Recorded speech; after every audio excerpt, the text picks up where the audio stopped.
Hey guys, welcome back to AFK Journey. In today's video, we are checking out the tier list over on Analytica. They've got a Google Sheet to go with it, and I thought, why not get the man who is heavily involved, probably the main man in building this. You'll have to let me know how many people are involved in this one. But Season from Analytica, just to explain the rankings, the different characters, and basically everything there is to do with this tier list and their criteria that they base it off. So, Season, welcome to the channel, mate. How are you going? Wow, hi. That was a fantastic welcome. I wasn't expecting that. I'm blushing. Yeah. So what first of all, I always love giving the credit where credit's due. How many people work on this tier list that you guys do? Honestly, kind of an embarrassing amount. So when you first mentioned that, I was a little bit worried, but a lot of people. Yeah. Yeah, I mean, I basically have an expert for each column. Yeah, and then we put it. Yeah, and so I have a dedicated spreadsheeter. Actually, I'm kind of proud about this. I'm going to say that Alice made this, and she's kind of my prodigy. But she's a Russian player that's an artist that I've been working with and collaborating with, and she makes the spreadsheets and puts them together.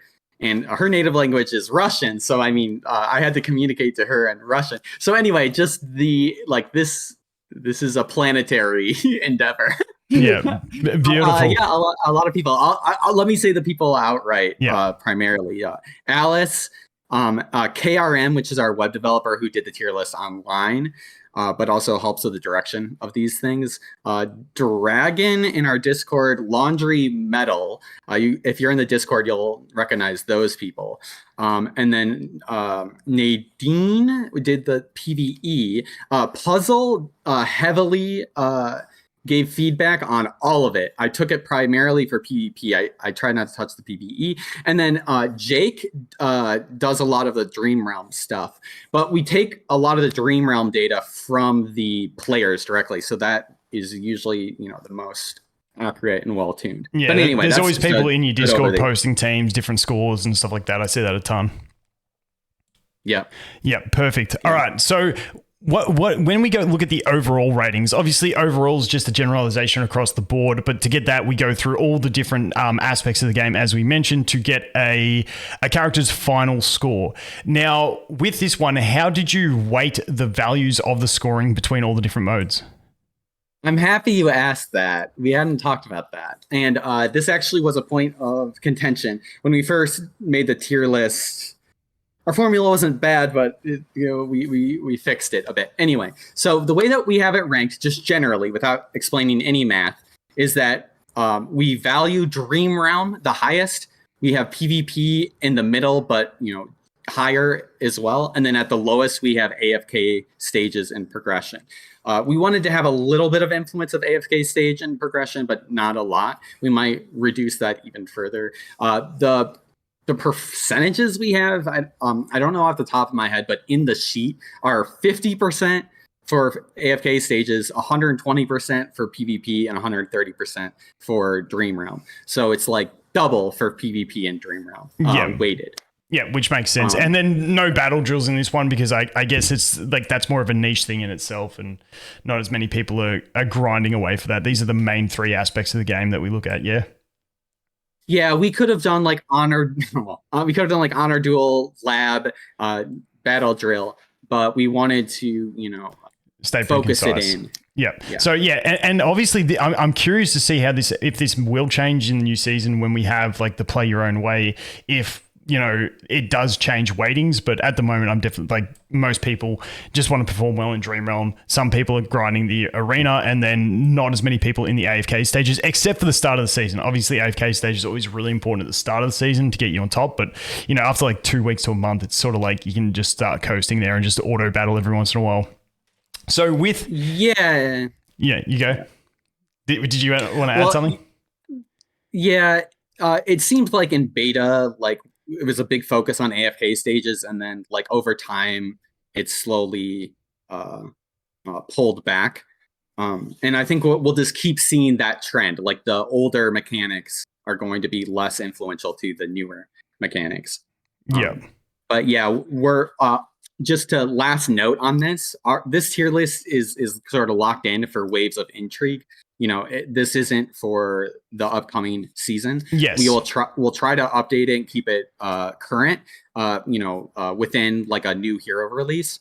But our main goal is to have an official tier list for each season, locked in and set up. Yeah, perfect. And so if we jump back here and look at the overall tier list, I just want to make note that we do have Bonnie over here on the spreadsheet, just not added into the general tier list yet. So Bonnie is added into that, and so is Hugin. If I can, did I go past Hugin? No, there he is. And so is Hugin. So they both are in this spreadsheet, which I'll also leave in the description, but they're just not on the graphic. Just so if people are asking where they are, that is why they are. They're still placed there, still fine-tuning their rankings before they go on the actual tier list. But let's go through the top few tiers, and then we'll go through honorable mentions of any characters that you want to specifically mention. I think the top tier is pretty self-explanatory. We've just got Lily May and Odie, just two amazing damage dealers. We got Presto, who's just everywhere in Dream Realm. And then Harak, what's your thoughts on Harak? I absolutely love the guy. I've been using him in absolutely everywhere because I got him maxed out on my test server account. What's the general feel around Harak across the board? Well, yeah, I think he's broken. If you played AFK Arena, I think that this is sort of the Lucretia hero. Now, let me say this. He isn't quite as powerful as Lucretia was in AFK Arena. She really changed the game. Yeah. But he is sort of like her predecessor, but not quite as overpowered. Now, for a long time, we had the priority for Celestial Hypogen heroes at, Reiner when he first came out. And then we slowly shifted to, Freystro being first, and then you go for Reiner, and then Tailing. There was some debate about Tailing first. Now there's debate of Harak, and it's a tough decision. You can either go Harak first or you can go Freystro first, but he's really that strong. Now he's a lot stronger in AFK stages, or rather, let me say it like this: he's extremely strong in AFK stages. Now, if AFK stages was weighted stronger, I think I would have I would say a lot more about him. I would be more animated about it, but otherwise, he's just a really strong hero, and that's why he has the placement. Yeah, and what surprised me when he came out was his Dream Realm performance as well. Like, you thought eating your teammates, you're going to lose the synergies, but he just does that much damage that in the right fights, he can just demolish anyway in Dream Realm and not even care. And just the interesting thing that you're talking about how your sell hypo priorities change and go through. The one thing I would say is, at what ascension do you think Harak gets his true viability? Like, if someone's starting an account, they're building him up, when do you reckon they'll actually start using him? Because the thing about the Celestial priority, when we look at, free-to-play players starting fresh, Freystro has value. Like, if you just start fresh, you get to your 400 summons, you start getting him. Freystro has value from one copy and just gets better as you go up, provided you don't have a Giga Whale account with everything else maxed out. But what level do you think Harak starts to function? Yeah, so that's a good question. I mean, my gut instinct is a Smithic Plus. That's the easy answer. But the way that he works is based on like stat absorption from killed or dying heroes. And I need to go look into the descriptions of this. I've been pretty busy with a lot of stuff. I wish I knew off the top of my head. But that kind of implies that he should work at a single copy. Now, because of stat scaling, even with stat absorption, because of the stat scale, he's not going to be as viable at one copy. Probably, I think that's my gut instinct. I think in the early game, it's sort of like fixed. It's still fixed into that Mauler type meta where you run in like Smokey, Coco, Rowan, then a tank, and you carry DPS, and that's sort of where you're looking. I don't think he's gonna. I haven't tested it myself. I was just curious if anyone in Analytica had tested that when looking at the priority. For the Celestial Hyper. I've asked it a number of times, and I probably forget, but I think you can. I think you can use him. Yeah. It's really more of a caveat of like sort of when you start and like kind of when you get him. Oh yeah, 100%. Yeah. Yeah, I agree. If you start if you're a new player and you don't have that many heroes, one copy might really be good. 100%. So anyway. Yeah. And I want to talk quickly about Odie, because Odie's been just an amazing unit the entirety of the game. Do you see him falling off anytime soon? Because even when we look at like pre-endless mode, he's just an absolute monster damage dealer, and it's hard to replace him, especially pre-endless. Post-endless, he starts dropping out a lot. But just for that aspect, his insta-kill for PvP is still great for free-to-play players working up, especially when you're trying to build multiple teams. And his AFK stage use is just fantastic as well. Do you foresee him dropping down anytime soon, or is his utility along with raw damage just too much? Yes. Short answer, yes. I think he's going to maintain. Now, the sole reason, well, not sole reason, but main reason I would say is his execute mechanics. I mean, the only other hero that has execute mechanics, I think Nara has one actually, would be Scarlita. I think Nara's is just an increased scaling. I don't think it's a technical execute like AFK Arena, but yeah, same thing. Yeah. I think he has longevity, and I think he's strong. Like I'll say this is right now, he's still a very strong pick, and you can still focus him early game. Pretty aggressively and do well. And just for the people that are screaming at us, yes, Harak has an execute with his gobble, but that's another thing in itself. But thank you. I'm sorry. Yeah, I'm sorry. The Smokey one. Did you guys ever do deep testing on Smokey and how his damage works?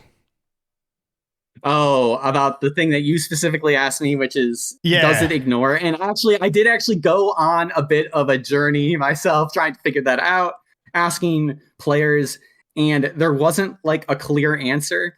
I mean, I looked at it myself, like I tested it myself, just shortly, and it looks like it ignores it. Like I don't think it ignores scaling caps. Like Smokey is just absolutely ridiculous, and like we're this far into the game. If it isn't working as intended, they're not going to change it now, because that's how he's established. The thing that bums me out is like proficiency is supposed to be the stat. I think that modulates that, and it just doesn't seem to affect it at all, in my experience. Yeah. It's a frustrating thing, but it makes him really strong. Yeah, I mean, his damage is fantastic. His healing is fantastic. He's got the one downfall of that he can get interrupted and not heal for a while, but still overall just fantastic in general. The next one I want to touch on is Ludovic. So Ludovic was one of those heroes. When he first came out, not many people were using him. There was like maybe Croaker people were using him in. Because they found that good grouping team where he got a ton of damage. That was about it. And now we just towards the tail end of this season, we started seeing a lot more usage of him in Dream Realm in multiple bosses as well. What's the general take on Ludovic? Yeah, so he's great. There's two reasons why he sort of like came to prominence. It's because like with each hero release, we've been having and with talents, we've been having like more stall teams being viable, and he's really good in stall teams. There's a bit of a learning curve with him. He's very positional because of how his ultimate works or his flowers work. So it doesn't super surprise me that we figured out how he worked later on, because he is so much more technical. Now, for new players, I would maybe say like stay away a little bit, because he's going to be really confusing and strange to use. But I mean, he's still extremely strong. And like you want that, down. You really, and you like, it's sort of once you get more developed that you start having those melee centric teams where his flowers can stay on the boss at the same time. Whereas in the early game, people are using their Odies, they're using their Cocos, Smokies, and everyone's standing back. So you're not getting the damage out of him in those circumstances for early game players, I find. I find him really difficult myself actually to play. I mean, because like there's a way that I see in my mind how he works. It's like, okay, like we can just bring the enemies close to us and we'll all group up, and then that should be enough for his AoE to work. But it doesn't always seem to function like that. It's like, it's always very, you have to be very, very good at your positional play to get him to work. But then if you get the Cinderella moment, like he just pops off, which is why he's such a great endless or end game. Yeah. And before we talk about Talene, I want to talk quickly about Shakir and Mikola, because we see Shakir creeping above Mikola, both obviously fantastic. I'm going to call Shakir a support at the end of the day, because essentially you need him Mythic Plus. You want to share the buffs that he gives to his allies. What was the main reasoning for Shakir being above Mikola? Yes. So now I'm going to reveal to you, our website isn't updated. Our visual guide is updated. Wait. Now I'll have our web dev quickly do that now. No, that's no stress. Not, Okay. it's well, no. I Oh, wasn't going to mention McCullough it is up in S. wasn't. Okay. No, Exactly. I'm with it. Okay, that's all right. Because I always think they're just like, I feel like they're very on par with each other, very, very similar. I was like wondering if there was a reason for that. Okay, the graphic on the website just needs updating. That's fine. No, I'm happy. I'm happy you mentioned that because like when we had our earlier formula had McCullough way lower. And there was a lot of questions. Like, actually, I think when you mentioned it, that's when I started investigating it more because I was like, okay, wait a second. And that's when we changed the formula, and that brought her way up. You know, it actually almost kind of surprised me how high. I think our formula is really solid right now. So I'm really in tune with it. It feels very realistic.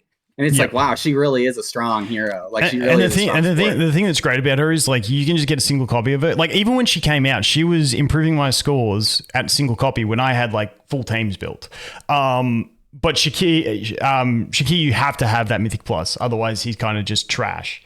So this season, there's been more melee heroes. There's been like a melee meta. You know, I think that in the future she might, start dropping off a little bit with less melee heroes coming in, I assume. But she seems great. Yeah, especially having said that, we are getting what's her face, the new Valka as a melee unit, and then I'm assuming the wolf guy, like we probably get him in the next little bit. He looks like a melee too. There's another he is. So there's two more melees coming, so we'll have to wait and see how they pan out. The celestial hypogens, I think the next hypogen might be ranged.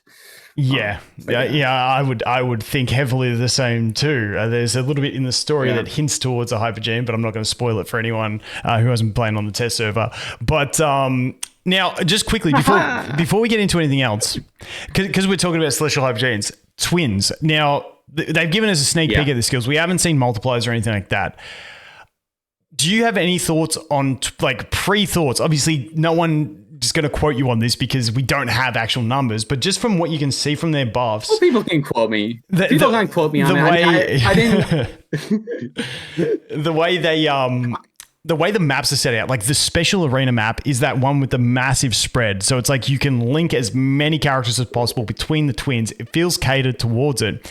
But my question is, because like I'm personally, like I'm still building Freesto on my test server account. He's at like, I think he's Mythic Plus, and I'm still building him, but I'm saving 30,000 just for the twins because I feel like kind of like McCullough was pretty good for a lot of players at one copy. I feel like the twins could have that viability just off their base kit. Do you think that could be a situation? Well, I'll speak with my heart first and say that I think everyone should summon twins. Because they're just the best. Like in AFK Arena, like I don't know, the nostalgia, but like just as conceptually, mechanically, they're just beautiful heroes to play. They're support heroes. They'll be viable forever, likely. Like I mean, also, whenever there's like a strong hero in AFK Arena that gets released in an AFK Journey, I'm always like, okay, like hold your breath. Don't assume that they're going to be broken, but it kind of has seemed like, like strong heroes kind of remain strong, generally speaking. Well, yeah, Rowan, and if you look at the cell hypers we have at the moment, Rainy is the only support, and he's still a fantastic support. So the support options, I just feel like have the value for longevity.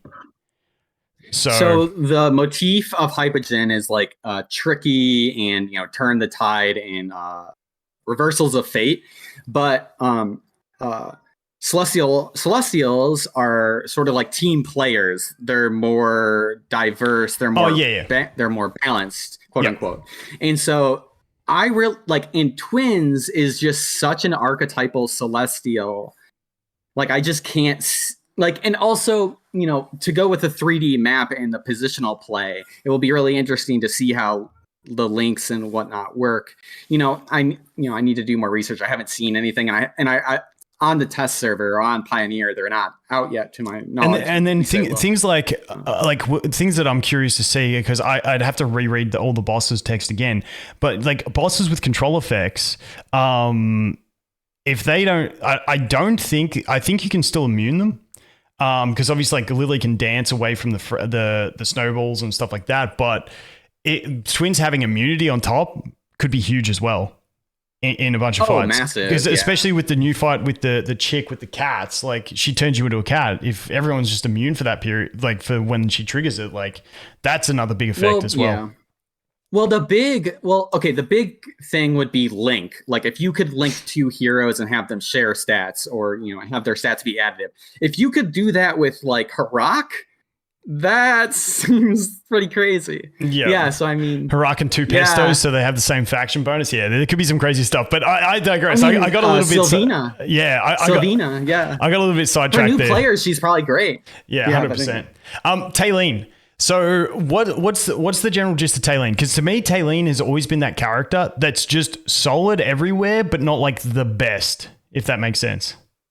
Yeah, I almost was going to just say the exact same thing. I mean, I really thought that she was going to be like a really standout hero, sort of like Freystro and Harak was, but she didn't end up being that. But what she is just a really balanced hero, like she's just good in all modes. Yeah. But, when it comes to us favoring Dream Realm and PvP specifically, that shows in her rankings, a little bit. Yeah. And the thing with her is she can actually, because I obviously went all in on her on my account, I still find a lot of fights you can make her work. It's just she's not going to be best in slot in a lot of them, but just a very versatile hero in general. And I do think that her Mythic Plus ability to revive the foremost ally can definitely have future implications, supportive capabilities and stuff like that as well. Well, with the new Paragon stats, she should be a lot better in PvP. True. So, yeah. We'll see. Yeah, I just got to get Paragons. So moving on from that. Moving from that, Rainier. So as you mentioned, dropping down that priority order. Basically, is his reason for dropping down essentially that he's honestly, he's still everywhere, basically every boss in pre-Endless. Once we get to Endless, that's when Freesto starts to take over and he becomes more valuable. And that's actually another quick question. With this, are you looking more at the Endless mode of Dream Realm? I would have to assume so. Yeah. Yes. Yeah. We took this as an end-game tier list. Yeah. Just because pre-Endless, it's a little bit different, and you will see Rainier absolutely everywhere, and he just sort of really does amplify hard there. But in the actual end game, when we look to Endless mode, he's just fallen off a bit, has he, in terms of we've had more new heroes, and just that damage amplification isn't enough to keep him in the S+ tier across the board? Yeah, I mean, I guess it's a few things. I think Harak is really a good example of just being like, there are just some really strong broken heroes that you kind of need to get first. Was it good to recommend players get Rainier, on launch or early on? Yes, it ended up paying off really pretty well, because then you were all set up for these really great heroes like Harak. Freystro kind of was surprising because he does so much damage. It's like, okay, he's also a tank. What I'm really trying to get across here is that it's like Freystro ended up being kind of this powerhouse that kind of dominated the meta even over Rainier, which is kind of surprising. Yeah, really surprising. I mean, and then the other thing with Rainier is if you don't have him yet, you haven't pulled him for that Mythic Plus purpose, would you agree that I'd say probably don't even bother now, because we're getting the twins who fill that same role as a support, a damage amplification support. Yes. It's I think the twins will be the thing that sort of bump him completely out, and it becomes maybe hopefully get your free copy early on a new account from your login daily heroes thing. So that you can use him in Arena, because he's still fantastic for a new account that just unlocks Arena, because you just swap their DPS, snipe it with Odie and GG's. But besides that, going to Mythic Plus might be a bit too steep when we've got all these other units that we've got to prioritize as well, and the fact that the twins could be, making waves soon. I'm happy you mentioned it, because I hadn't considered it yet. I've been working on, pre season 3 content. But yeah, no, I totally agree. I think that he's probably like 4th priority then. I don't know what Twins will be. I think they'll be high. I think I can almost say I know that they'll be higher priority than Reiner. At least I would take that bet. Yeah, Sure. I'd take that bet too. Then we move on to Coco. Coco's just amazing, absolutely everywhere from the very start of the game to moving on later in the game. AFK stages, still in new seasons. You see her in a lot of like really good clears as well. Then obviously early bossing as well, fantastic. Once she gets her shield at Mythic Plus, fantastic. I don't think there's too much to talk about Coco. I think she's just an all around well-designed unit. Yeah. Then we have Scarlita. So Scarlita, I feel like fell off this season compared to last season. I think it was also her season ability in the first season was the damage amplification one. So that gave her more Dream Realm viability as well. But I feel like that, like she had season 1 Dream Realm, she was really strong. PvP, obviously she's God. AFK stage is still really strong, but she's just fallen out of that Dream Realm superiority that she had in season 1. Is that pretty much the reason for her dropping down? Yeah, I won't add much other than to say that I kind of surprised how well she's held on, because she's actually just still extremely good in PvP and even in like AFK stage. But she lost her seasonal bonus from last season, and so like she has no Dream Realm viability, which Swire score is lower. Yeah, definitely. Yeah, but still like just an absolute nightmare to fight in PvP anyway. But the next one that I feel like in a similar vein, Iron holding on super well to A tier, considering he doesn't have the Dream Realm viability when we look at criteria. Because like Iron's one of those ones where it's like you want to get Iron. But obviously he looks bad on this tier list because he just has no usability in the Dream Realm. But he's still fantastic. AFK stages, great in Arena. Just that grouping capabilities. I feel like that's always going to be somehow viable, whether it's not in your main team, but in your second or third team. I just don't see that viability ever disappearing for Iron. I think with Iron too is he has magic damage increase on with a debuff. Like that too just like keeps him around, because like even in Dream Realm, it's like if you don't have a hero to sub in, I mean, he's there. If you're playing Magic, whatever. Yeah, I mean, like I still in the guild boss, I just use him with Parisa, even though they're low dupe, and just slap away, and his magic shred does do a little bit there as well. Mikola, we already touched on. I'm not going to go too deep into her. Thorin, game launch, Thorin's S+, he's dropped. I still think for a new player, he's a fantastic unit to pick up because he's going to be a great tank for you. You're going to use him in just about every boss because he does have the damage amplification as well as being a tank and stuff like that. PvP, he's a monster for free-to-plays as well. But in general, his massive fall has been due to obviously new heroes specialized to the Dream Realm and making him less viable there when we look at Bs across the board and an A.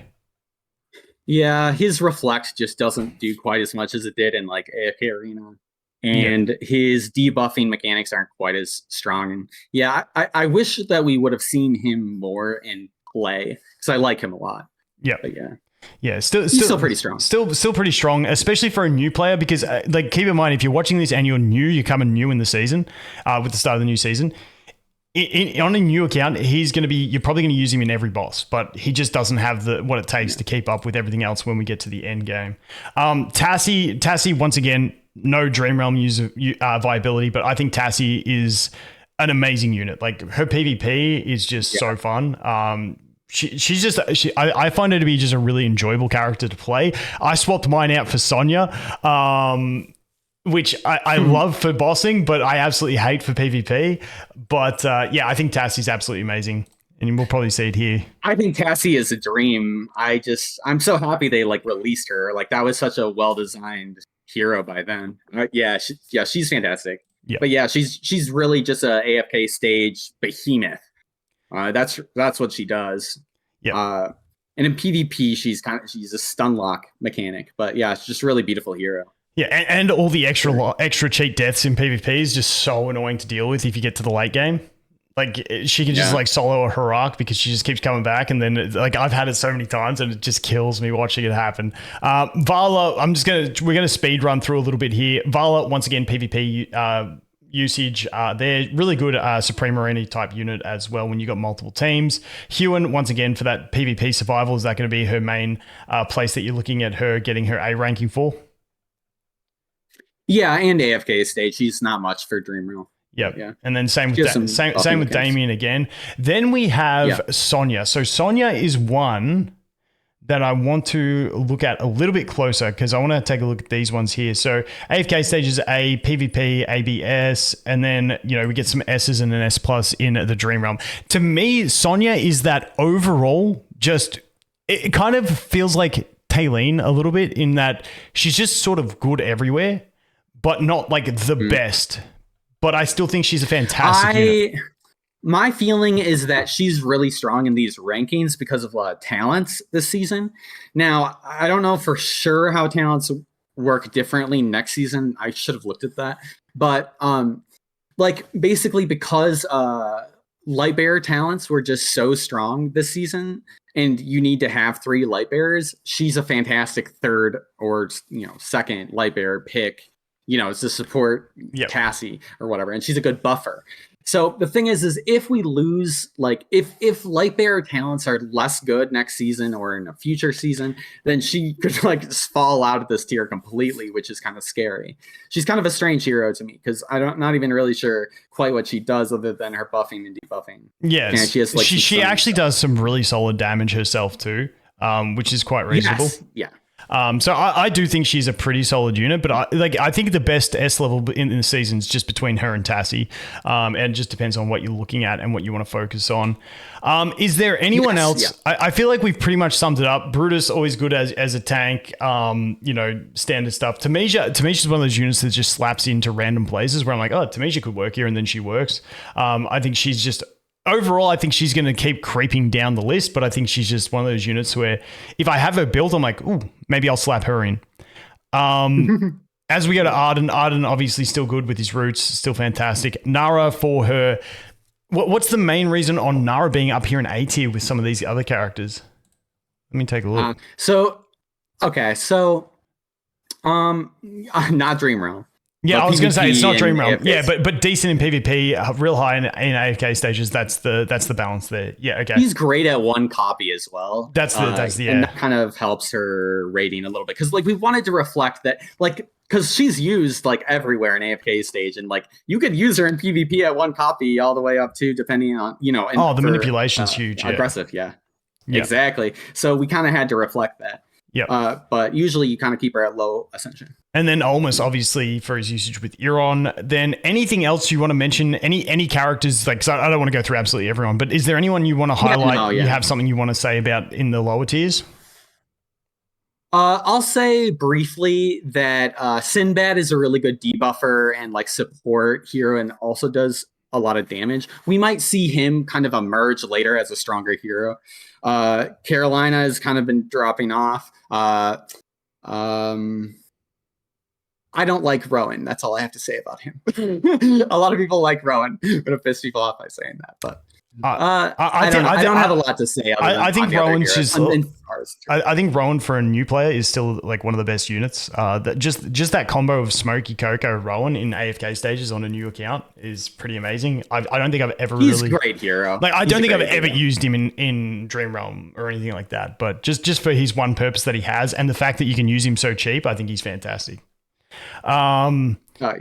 What about Dumblinger down here, dude? Get wrecked, Dumblinger. That was yeah. I mean, he's good at one copy to do his thing, but as a free to play player, you can't even afford your one copy. You just have to wait for it, I guess. So it's I don't know.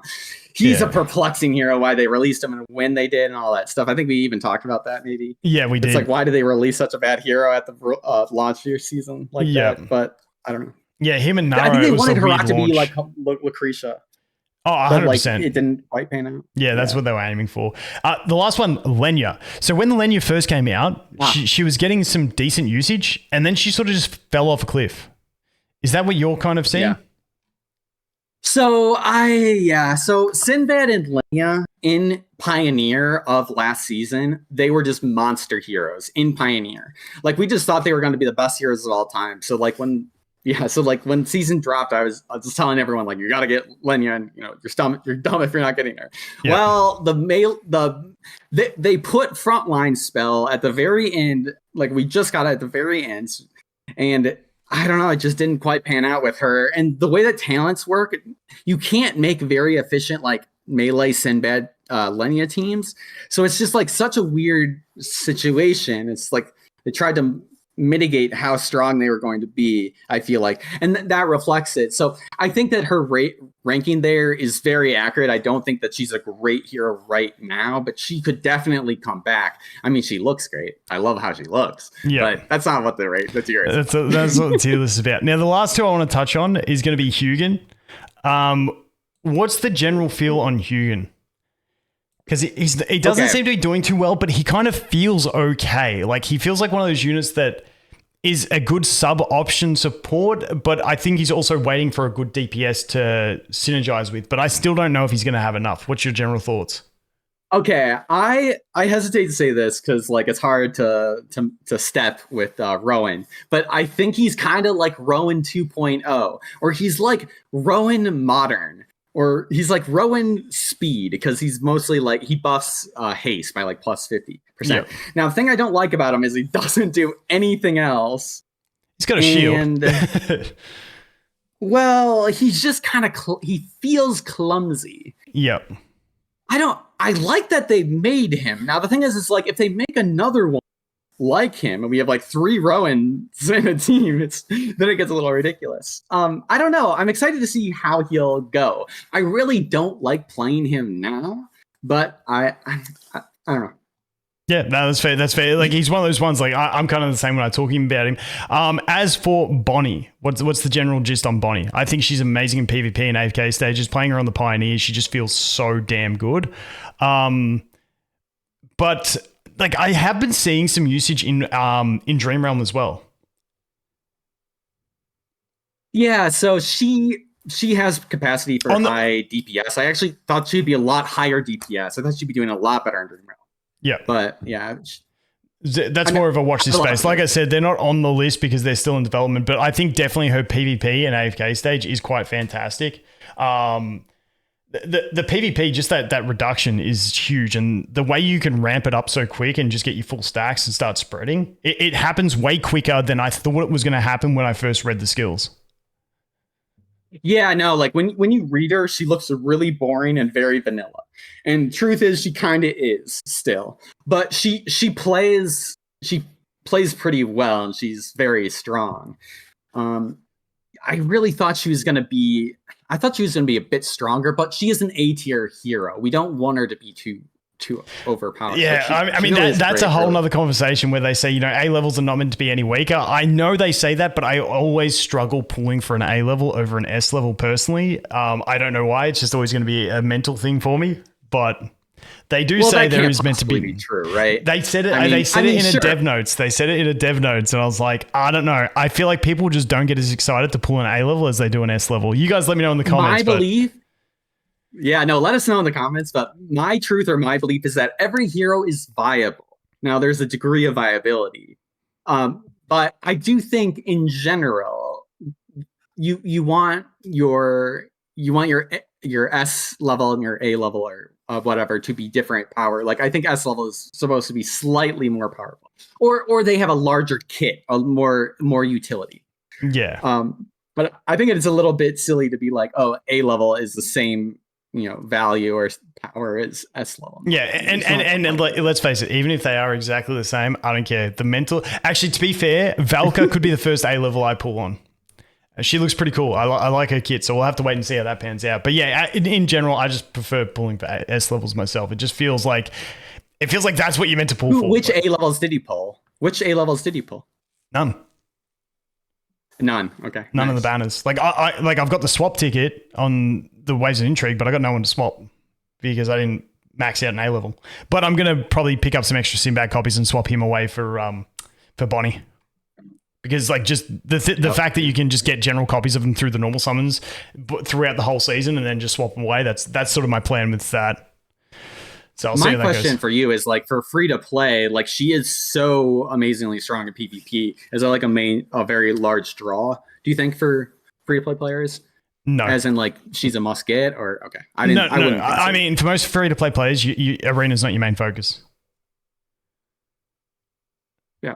Because especially now with the Paragon changes, I mean they did nerf them a little. I'll have to get in and see what the general gist is around that now. But yeah, I think PvP, like I enjoy PvP. It's a bit of fun, but it's not like I'm not like, oh, I need to pull this unit because of PvP. Honestly, for me, free to play, I more just pull units that I like the look of the playstyle. For instance, I went all in on Talene because I just like Talene. So I just like pulling what I like and then trying to optimize around that. It's always a bit more enjoyable for me. Yeah, I think that's a good way to play. I actually recommend that all players do that as well. It's like, don't let us tell you who to summon if you like them. Yeah, yeah. You can tell us who's like strong, but then take your pick.